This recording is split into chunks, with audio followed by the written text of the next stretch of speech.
eso estamos en contra del abuso de poder, de la persecución política. No tengan miedo, carajo, no tengan miedo. Los movimientos sociales y todo el pueblo boliviano sabe que no hubo fraude, sino hubo un golpe de Estado. Eso es justicia.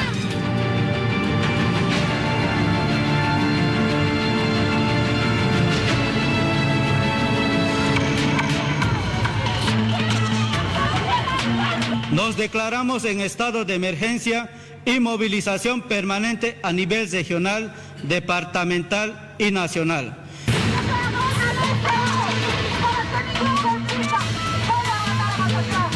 ¡No tenemos miedo, carajo! ¡No me da la gana! ¡Vive dictadura como la venezolana! ¡No! El MAS no está haciendo ninguna persecución política, mucho menos está haciendo masacre como se hizo cuando hubo el golpe de Estado, ¿no?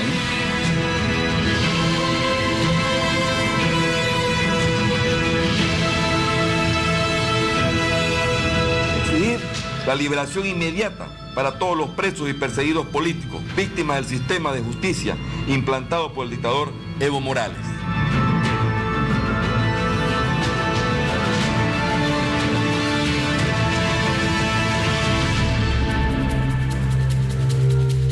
Bienvenido a Hora 23, soy Miriam Claros, gracias por estar con nosotros. A propósito de esa reunión que hoy se ha llevado a cabo de los comités cívicos, se llevó a cabo en Santa Cruz, hay una resolución y se lo vamos a mostrar rápidamente en los siguientes cuadros.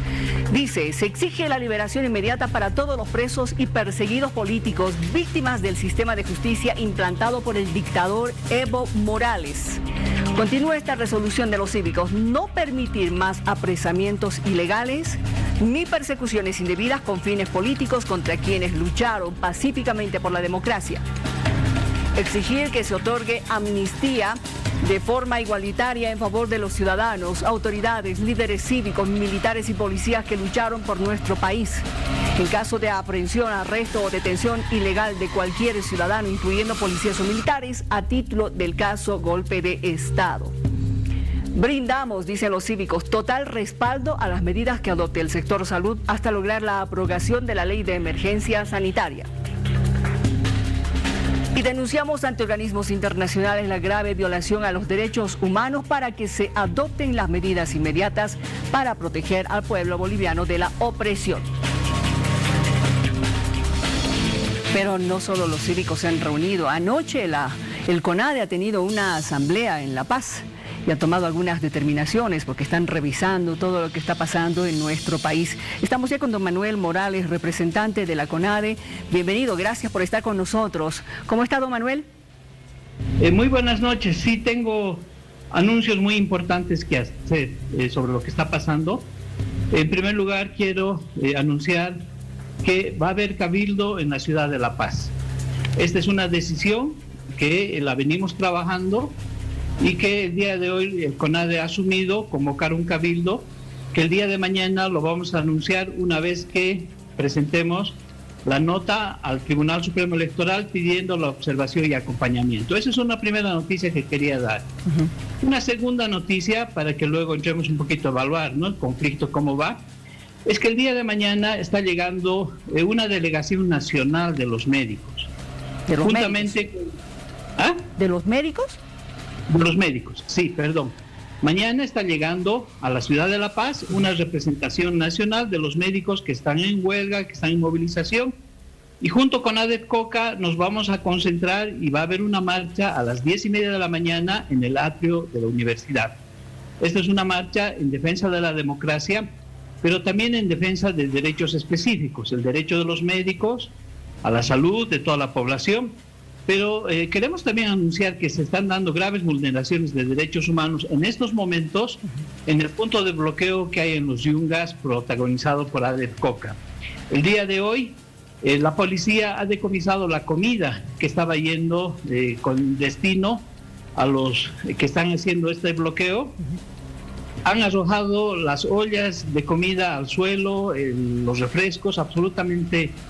Hay una situación de vulneración, ha habido una gasificación en 3 o 4 oportunidades, como nosotros estamos ahorita en conflicto en la ciudad de La Paz, no está saliendo y no se están no hay repercusiones sobre esta represión que se está dando a los productores de hoja de coca. Bien, ese es un punto, ¿verdad? Este cabildo y lo que usted acaba de mencionar. Pero también hay otro punto, porque hemos escuchado que ustedes están pensando, analizando la posibilidad de procesar al actual ministro de Justicia.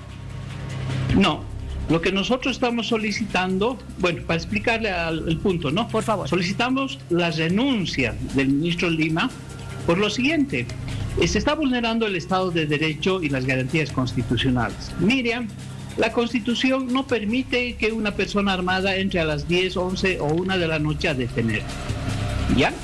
En ese sentido, estamos viendo que hay una manipulación desde el Ejecutivo del Poder Judicial.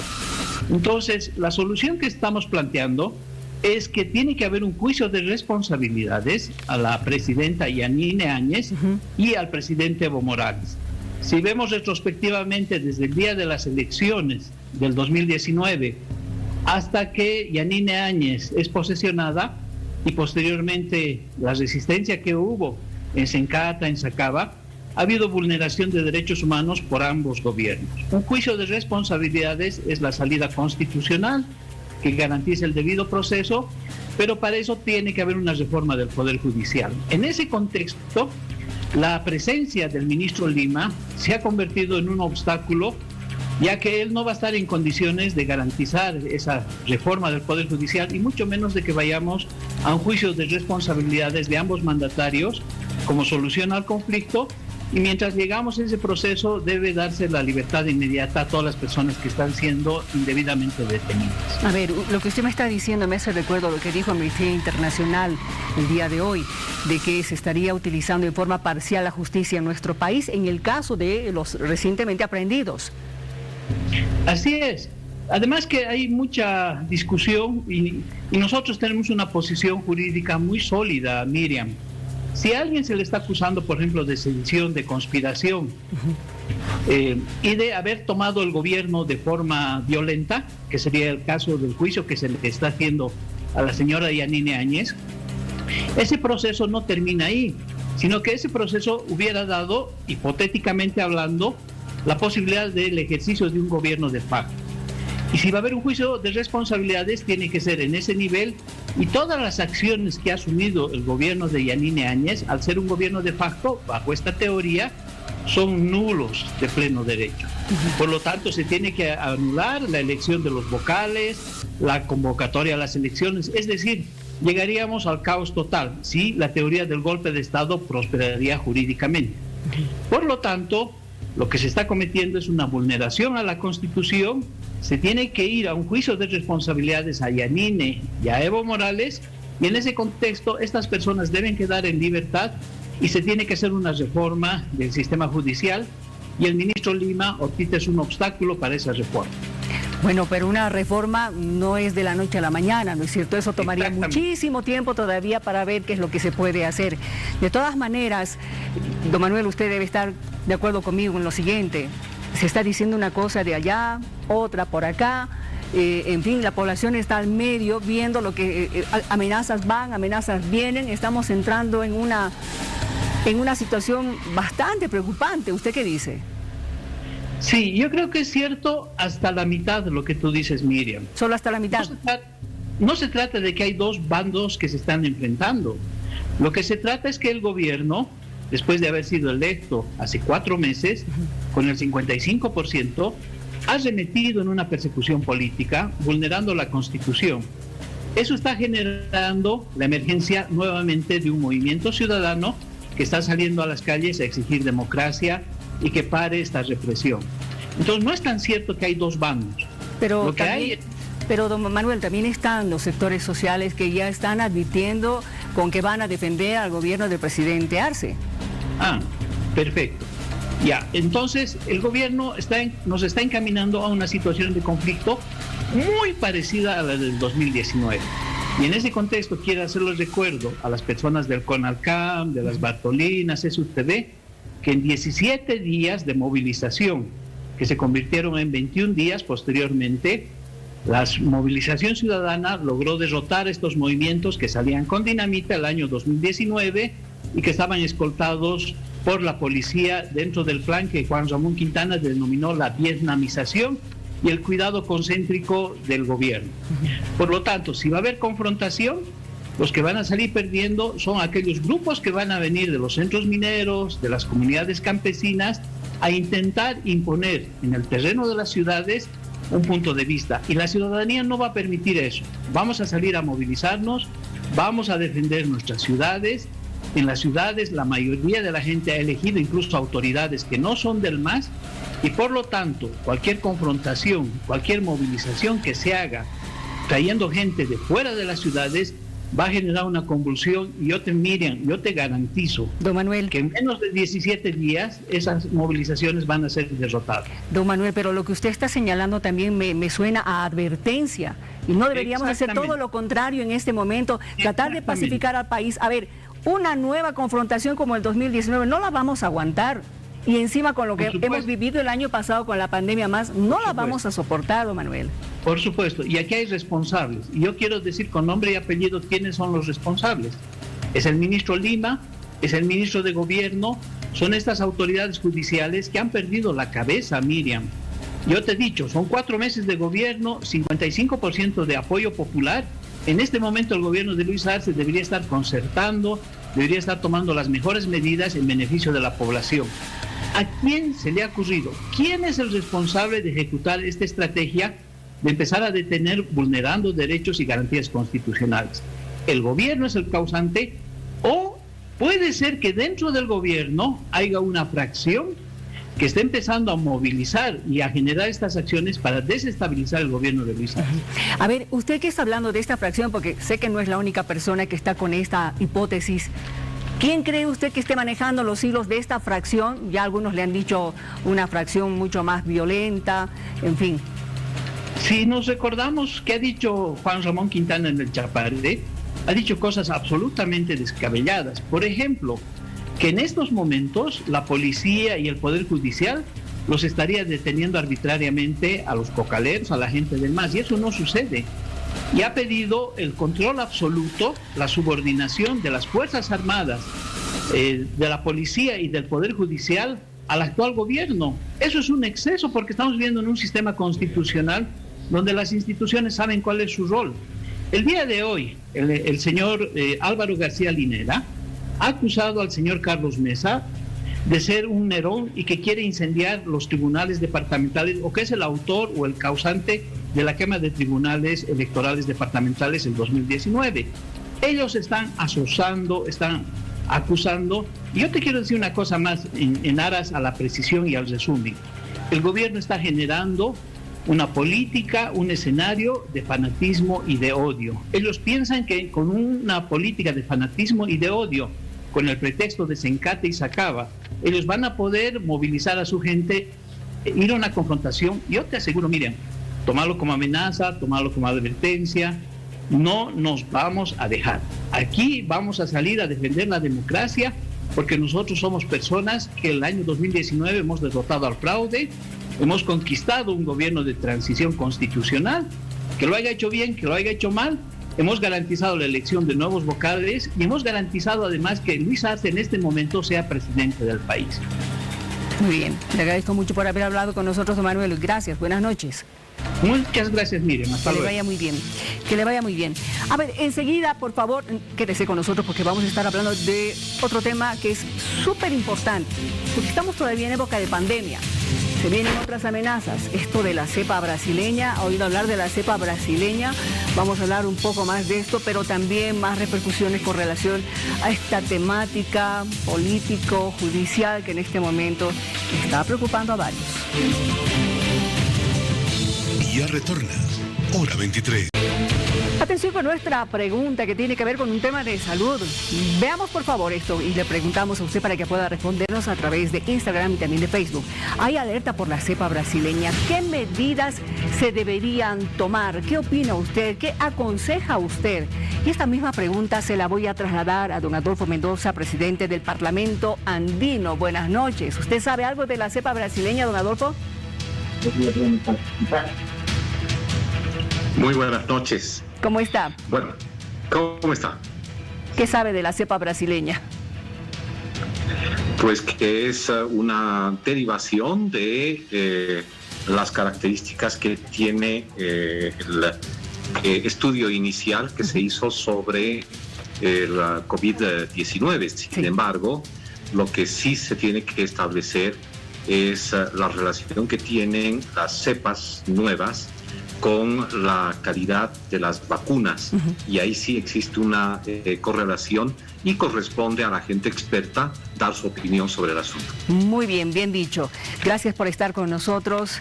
Nos vamos a ocupar de lo que en este momento está preocupando a la mayoría de la población, lo que está aconteciendo con amenazas de aquí, de allá, mientras la población quisiera tener un poco más de tranquilidad tras la aprehensión de la expresidenta Áñez y 2 de sus exministros. A ver, yo sé que usted como presidente del Parlamento Andino tiene una posición muy clara con relación en este instante a la posición de la comunidad internacional.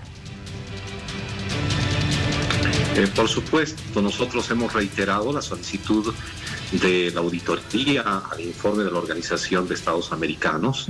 Segundo, hemos establecido la necesidad de un estudio que evalúe el impacto de ese informe sobre la democracia.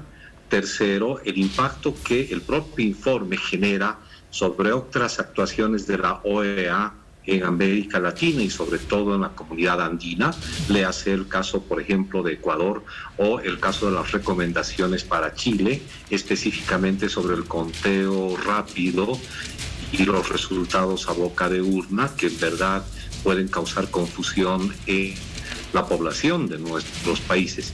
Y además estamos terriblemente preocupados por en torno a los juicios que podemos calificar claramente de un acto de injerencia en los asuntos nacionales y de total falta de respeto respecto de nuestras autoridades democráticamente elegidas.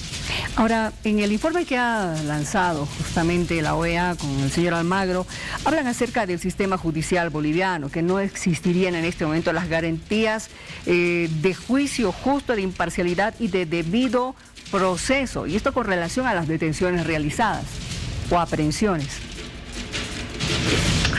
Lo que sí podemos señalar al respecto es que en este momento la justicia tiene el desafío de mostrarle al país que puede hacer bien las cosas. Nos preocupa, por ejemplo, la decisión de la jueza respecto del caso de Yacir Molina, que teniendo un montón de asuntos pendientes, fue puesto en libertad. ¿Esto qué quiere decir? Quiere decir que la justicia no es, como se supone, algo dominado por el gobierno de turno, sino que más bien la justicia está yendo a contrapelo de los derechos ciudadanos en nuestro país. Llamamos la atención sobre ese extremo y exigimos que la justicia, en el marco de la independencia de los órganos del Estado, actúe de manera correcta y que contribuya a juzgar y sentenciar a quienes fueron los responsables del golpe de Estado, de las masacres de Sacaba y Sencata, de la persecución de los actos de odio y violencia, de la actuación paramilitar, como es el caso de Yacir Molina y la llamada resistencia juvenil. Llamamos la atención seriamente a la actuación de la justicia, porque además tienen la obligación de precautelar los derechos de los acusados, porque todo ser humano, incluso en condición de detenido o de detenido, debe tener la garantía de que se van a proteger sus derechos humanos. Ahora ha llamado la atención y evidentemente eso también ha generado mucha susceptibilidad el hecho de que se esté planteando este proceso a la ex senadora Yanine Áñez, no a la expresidenta Yanine Áñez, por los hechos ocurridos el 2019. Los casos de Sencata y Sacaba fue después cuando ella ya asumió la presidencia, como todos lo sabemos, pero no solamente han sido estos dos únicos casos, ha habido otros casos también. Hay que recordar, por ejemplo, la llegada de movilizados de Potosí, que en la carretera ha sido recibido con balas, y no solamente esos casos, también en el oriente boliviano. Entonces, yo creo que se debería realmente revisar todo lo que había pasado en octubre y noviembre del 2019. No sé qué opina usted. Una cosa son los hechos acontecidos sobre los 11 meses del gobierno de facto de la señora Yanine Áñez y otra característica de los juicios que se pretenden impulsar. Ahí hay una definición específica que se tiene que tomar en cuenta entre el significado de un juicio de responsabilidades y el significado de un juicio ordinario. Sin embargo, más allá de la decisión respecto de qué es lo que corresponde, los hechos están allí. Esos hechos graves contra la democracia, contra los derechos humanos, contra la ciudadanía en Bolivia, deben ser juzgados. El tecnicismo en este momento es secundario. Y ojo, vamos a partir ahí de un principio. Toda decisión técnica en la justicia es una decisión política, y toda decisión política es una decisión técnica judicial. No existe la posibilidad de separar en el buen sentido de lo político lo judicial de la acción política. La politicaría, el uso de las instancias del Estado es otra cosa. El concepto principal, insisto, es dar cuenta respecto de la lesión grave a nuestro país sobre la democracia y sobre gente, estimada Miriam, que ya no va a ver el amanecer nunca más, porque fue gente masacrada. Y otra que fue seguir encarcelada y amedrentada de manera injusta. Ese es central de todo este aspecto. Justamente con relación a ese decreto de amnistía que lanzó el gobierno del presidente Arce, Amnistía Internacional también se ha pronunciado, pero ha dicho algo más, no solo sobre ese decreto, también sobre lo que ha acontecido con relación a las aprehensiones, que se estaría utilizando en nuestro país parcialmente la justicia. La justicia, insisto, debe demostrar en este momento que puede y debe hacer las cosas bien, en dos dimensiones. Uno, juzgar a los responsables de todos estos hechos contrarios a la democracia y los derechos humanos en el país. Y dos, proteger el debido proceso y las garantías que tiene toda persona aprehendida. Y precisamente por eso es que el propio informe de la CIDH y las propias declaraciones de Vivanco, de la Organización de Derechos Humanos, de Human Rights, han sido parte de la manera en que se desnudó esta represión, estos excesos en la encarcelación de gente inocente y sobre todo los hechos de Sacaba y Sencata. Ahora, me gustaría conocer su opinión con relación a la postura, a la posición, en todo caso, que han tomado hoy los cívicos, quienes han señalado de que están exigiendo amnistía para los presos políticos, los recientemente aprehendidos, y también están advirtiendo con un paro si es que persisten este tipo de aprehensiones. No puede haber amnistía para quienes son parte de la gente que masacró a compatriotas. La justicia no tiene absolutamente nada que ver ni con la venganza, ni con un perdón que exceda la propia reglamentación, los propios procedimientos y la propia legislación de nuestro país. Lo que está sucediendo con el señor Camacho, con el señor Mesa y algunos grupos en el país es que están siguiendo una lógica de una especie de guerrilla simbólica urbana, es decir, tratar de socavar las bases que sustentan la institucionalidad democrática, tratar de socavar la legitimidad de un gobierno, el de Luis Arce Catacora, que fue electo por 55.10% de la votación en el país. Lo dicho por el señor Almagro, que lo vemos ahí en pantalla, por el señor Camacho, es terriblemente preocupante. Ir a La Paz para oponerse y derrocar a un gobierno es nuevamente un llamado al golpe de Estado. Y eso es inadmisible. Muy bien, le agradezco mucho por haber conversado con nosotros. La temática está ahí todavía vigente, lo vamos a estar convocando en una próxima oportunidad. Muchísimas gracias. Muchísimas gracias a usted, Miriam, y recalco el asunto inicial. Es necesario que la justicia juzgue y sentencie a los responsables del golpe de Estado y las masacres de Sacaba y Sencata, las persecuciones y el amedrentamiento a la ciudadanía en el país. Y también es necesario que en ese juicio contra estos responsables de los crímenes cometidos se precautele también sus derechos. Nosotros vamos a exigir que la justicia y el gobierno no actúe como actuaron los golpistas. Nosotros vamos a actuar de acuerdo a lo que nuestra conciencia y también a lo que las leyes y la Constitución mandan ahora en un Estado de Derecho. Otra cosa es una actuación fuera del Estado de Derecho, antes de la recuperación de la democracia. Las condiciones en Bolivia son distintas.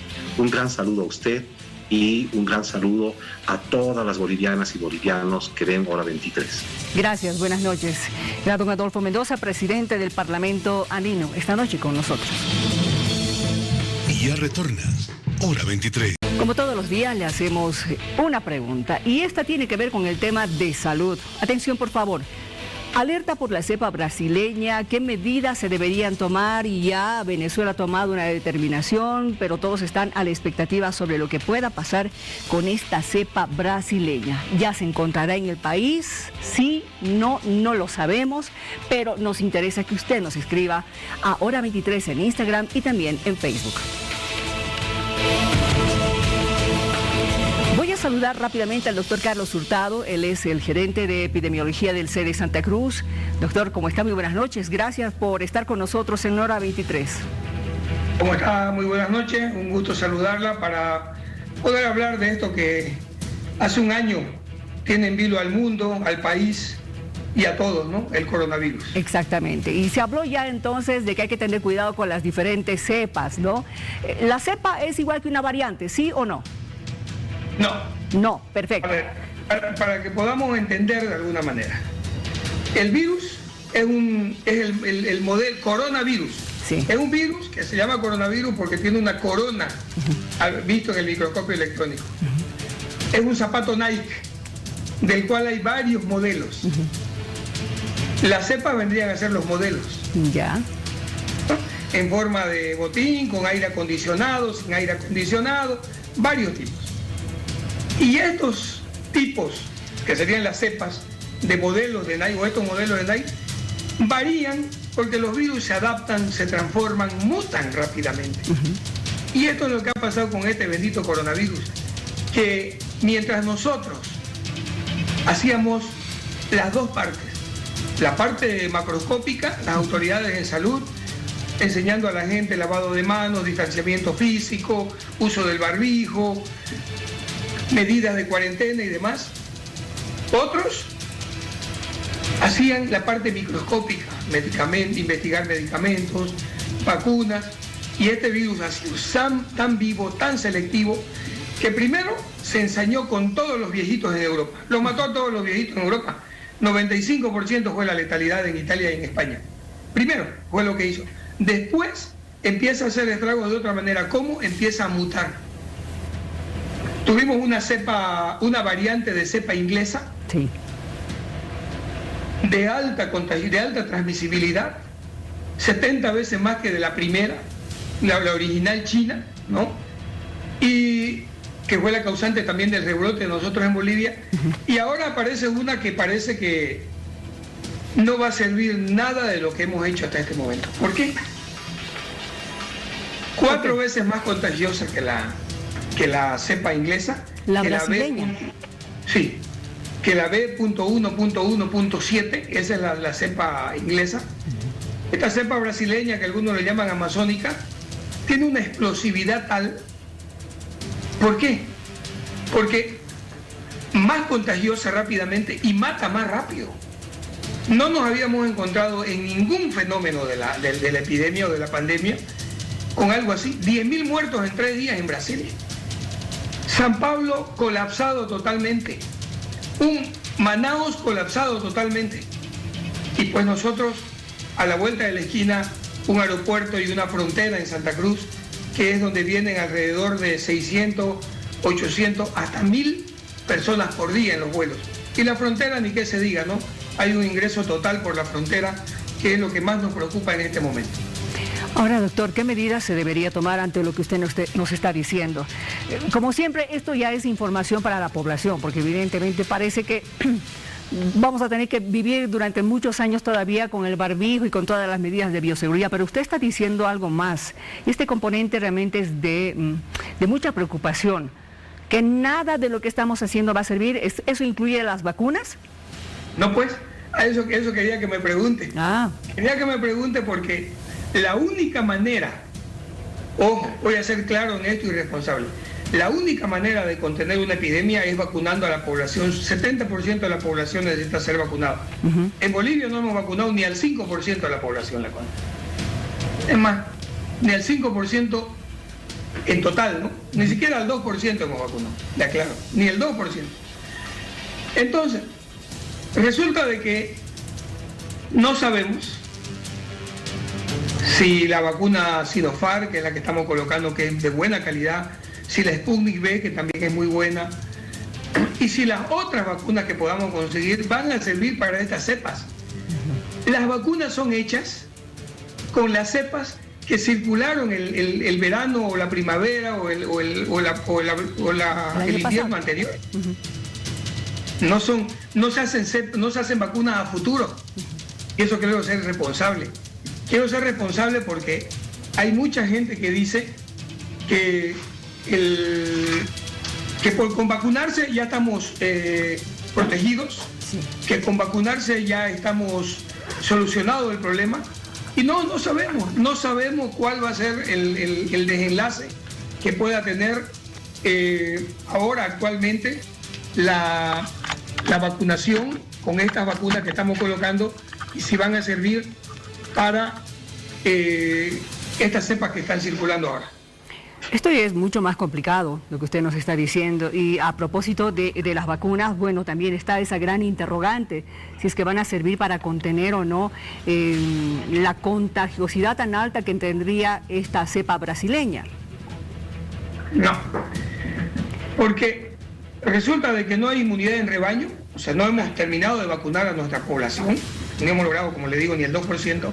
Sí. Segundo, la vacuna empieza a proteger al día 20 de la primera dosis y al día 40 con la segunda dosis. Entonces, una mala noticia, no hay vacunas ya. Las estamos terminando la vacuna las próximas 2 semanas. Y tendría que llegar, pero hasta fin de mes, otro contingente de la Sputnik y algo más de el organismo COVAX. Sí, el tema es la oportunidad de la vacuna. Por eso le dije hace rato bien la pregunta, porque en eso tenemos que centrar. Si no colocamos las vacunas en los próximos 45 días, le firmo de que vamos a tener una tercera oleada o un rebrote en mayo o junio. Porque está ahí a la vuelta la cepa, la variante de cepa. Está a la vuelta y no estamos haciendo absolutamente nada. Ahorita estoy leyendo el comunicado del gobierno nacional, el 4473, donde sigue restringiendo los vuelos de Europa, pero no restringen los de Brasil, que están aquí en la esquina. La primera estrategia que debería hacer el gobierno es cerrar las fronteras con Brasil. Ya lo están haciendo otros países.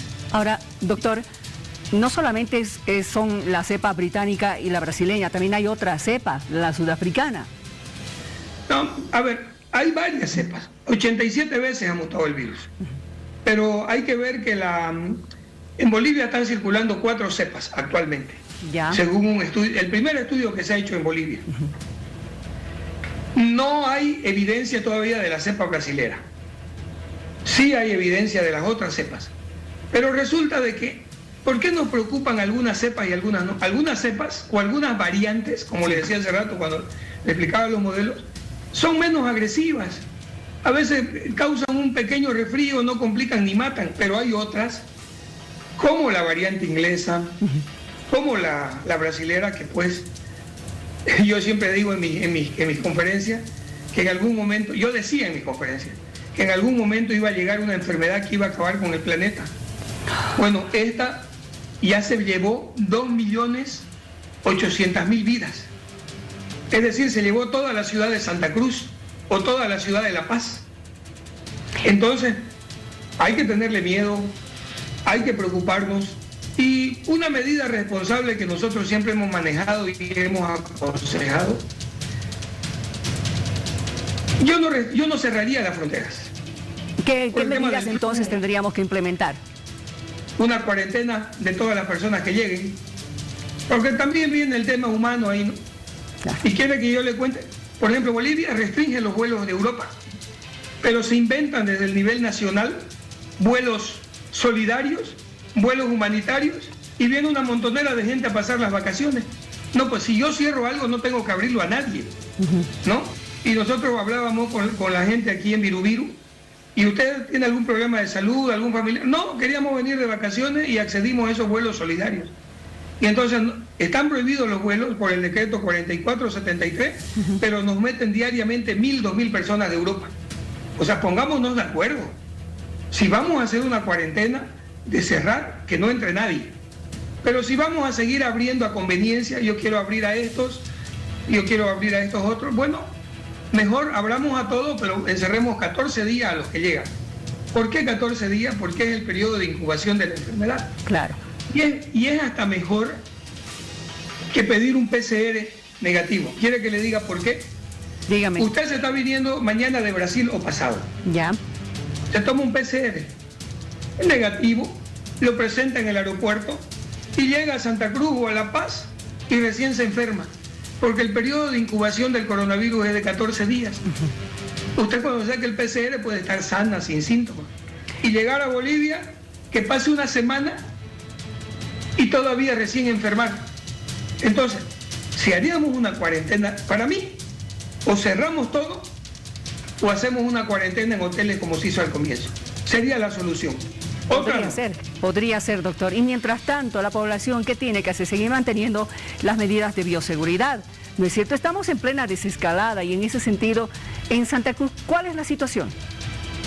Yo quiero también aclarar ese tema para manejarlo bien. Ya. Cuando uno habla de una desescalada, bueno, al menos de nivel local y en algunos departamentos que he visto, cuando uno habla de una desescalada, pues es que se viene a pico, ¿no? Claro. Y aquí no hay eso. Nada, seguimos en Santa Cruz, y yo lo he dicho, para medir el impacto de una epidemia, 3 factores se miden. Al comienzo, el número de casos. Durante la epidemia, la saturación de los servicios de salud. Y al final de la epidemia, los muertos. Hoy en Santa Cruz siguen habiendo un promedio de 10, 12 muertos por día. Por día. Y entonces, ¿dónde está que hay desescalada? ¿Dónde está que se acabó? Lo que hay que decir es que hubo una desaceleración de esa intensidad hacia arriba, de la curva. Estamos en una epidemia de mediana transmisión en la actualidad, 300, 400 casos por día, es decir, más o menos 15 a 20 casos por hora. Y yo le voy a decir una cosa más. Resulta de que tenemos tantos fallecidos y a mí me dicen, pero si en Pando, ojo, estoy aludiendo, ¿no? Si en Pando, o allá en Viacha, allá en Los Yungas, allá en Cantutani, no hay caso. La mejor manera de que se acabe una epidemia es no tomando muestras. ¿Me entiendes? Claro, así nadie se entera. Exacto. Y nadie se entera, claro. Exacto. Tenemos que nosotros intensificar la vigilancia. Ahora que, ¿saben qué han hecho algunos países? Cuando estaban por cortar la epidemia, por terminar la epidemia, 14 días de cuarentena le tiraron encima. ¿Sabe por qué? Porque como hay pocos casos, en esos 14 días los casos se dispersan totalmente y no hay más. Y lograron derrotarla.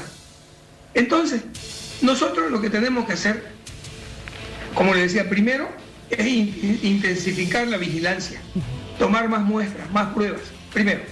Segundo, cerrar las fronteras o aislarnos 14 días lo que lleguemos del exterior. Tercero, vacunas ya, vacunas inmediatamente, del mecanismo que sea, COVAX, comprada. ¿Por qué el gobierno, y es lo que yo le pido una reflexión al gobierno, no autoriza la importación de vacunas? ¿Sabe Buena qué? pregunta. Hay gente que me llama y me dice, oiga doctor, yo prefiero pagar $1,000, $2,000 por una vacuna, pero para estar seguro de que no me enfermo y no me muero. Claro, hay Así. quienes necesitan colocarse la vacuna ya. Eso sería. Todos necesitamos. Nosotros, por ejemplo, yo necesito la vacuna, hasta ahora no nos hemos colocado por responsabilidad, porque hay gente en el campo de batalla que está ahí igual pecho a pecho y que hemos preferido que se terminen de vacunar y después nosotros. Y en el tema que usted me decía de la población, esto es una prenda de vestir. Exacto. Y uno tiene que ponérselo todos los días. Como los japoneses. Exacto. Para siempre. Exacto. Para siempre. Muchas gracias. Ha sido un gusto hablar con usted. Lo vamos a estar molestando en otra oportunidad. No, el agradecido soy yo y estoy para servirles. Muy bien, Buenas gracias. noches. Gracias, doctor Hurtado. Buenas noches. Corte, por favor. Y ya retorna. Hora 23. Hace algunas semanas habíamos contado una tragedia de un gomón. ¿Se acuerda? Esa forma de balsa hecha con neumáticos inflados que estaba pasando de Argentina hasta Bolivia por el río Bermejo. Hubo una tragedia porque se hundió, hubo muertos. Pero le cuento, continúa ese traslado de argentinos que vienen a Bolivia, bolivianos que van a la Argentina, vuelven trayendo productos mucho más económicos. En lo que pueden, balsas de madera y también los famosos gomones. Y la televisión argentina ha mostrado lo que está pasando con este tema que tiene que ver con el contrabando.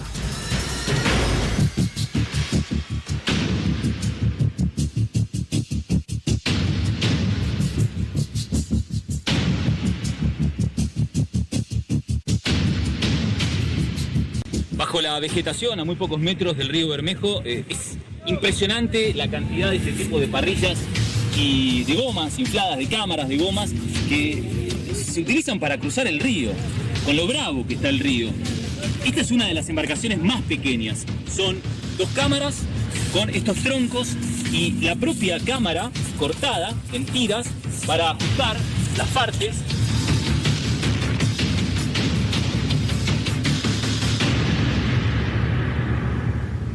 Intentaremos cruzar al lado boliviano.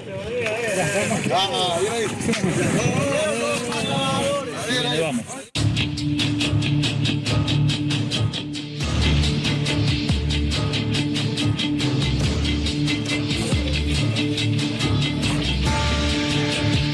Este es territorio boliviano, estamos en Bermejo.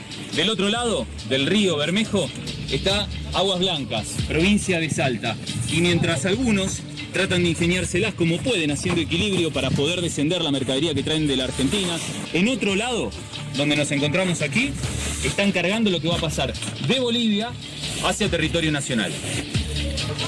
Miren cómo están llegando, otra balsa que cruza el río Bermejo desde Argentina, y lo que les decía recién, las demás balsas terminan funcionando como puentes.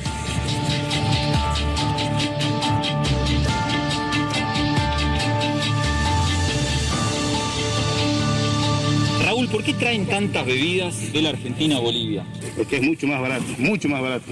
En todas las cosas hay diferencias, por eso es que nosotros vamos a todos los días a traer. ¿Cuánto sale una botella de cerveza, por ejemplo, en Bolivia y cuánto se paga en Argentina? En Bolivia sale 15 bolivianos, que equivale a 300 pesos argentinos, acá en Bolivia, ¿no? Y en Argentina vale 120 pesos, vale. Fíjense cómo va el baúl de este auto, está literalmente desbordado de bebidas energizantes, también de alguna que otra gaseosa que está así. ¿Cómo le va, señor? ¿Usted es el dueño del vehículo? Sí. ¿Este es el trabajo de todos los días? Sí, el trabajo de todos los días. ¿Y para dónde va toda esta bebida? Esto llevamos aquí a los mercados, a los comercios. Estamos emprendiendo el regreso desde Bolivia a la frontera argentina. Acabo de contar 16 personas que estamos sobre una lona, debajo de una parrilla de troncos, y debajo de la parrilla de troncos 4 cámaras infladas. Así, todos los días, miles de personas cruzan la frontera entre Argentina y Bolivia, en este que se ha transformado en las últimas horas el río Bermejo, el río de la muerte.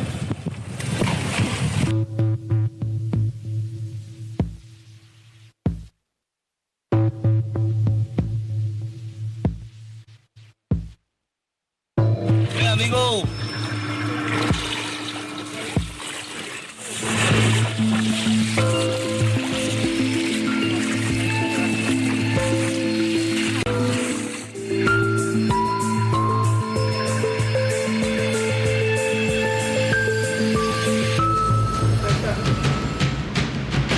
complicado, ¿verdad? La televisión argentina ha mostrado cómo siguen arriesgándose para cruzar el río Bermejo, llegar hasta nuestro territorio. Los bolivianos que también van a la Argentina a comprar productos que son mucho más baratos, como lo que usted ha escuchado. Complicado. Seguimos hablando de contrabando que quizás beneficia a algunas familias, pero bueno, poniendo en riesgo la vida. Esta tarde bajó la temperatura tremendamente en La Paz y resulta que granizó en la ciudad de El Alto. Una tremenda granizada se produjo en la autopista El Alto La Paz, vea usted, a tal extremo que causó un tremendo accidente. Y mire el resultado de estos dos vehículos, un minibús de esos que van al aeropuerto con otro vehículo. Quedaron así, lamentable, porque no pudieron frenar. En plena granizada, pues la carretera se vuelve como hielo, ¿no es cierto?, resbaloso. Y se produjo semejante accidente a raíz justamente de esta condición climatológica, la graniza de La Paz. Bueno, mostrándole esas imágenes, nos vamos. Descanse, por favor. Trate de dormir bien y mañana tendremos más información. Buenas noches.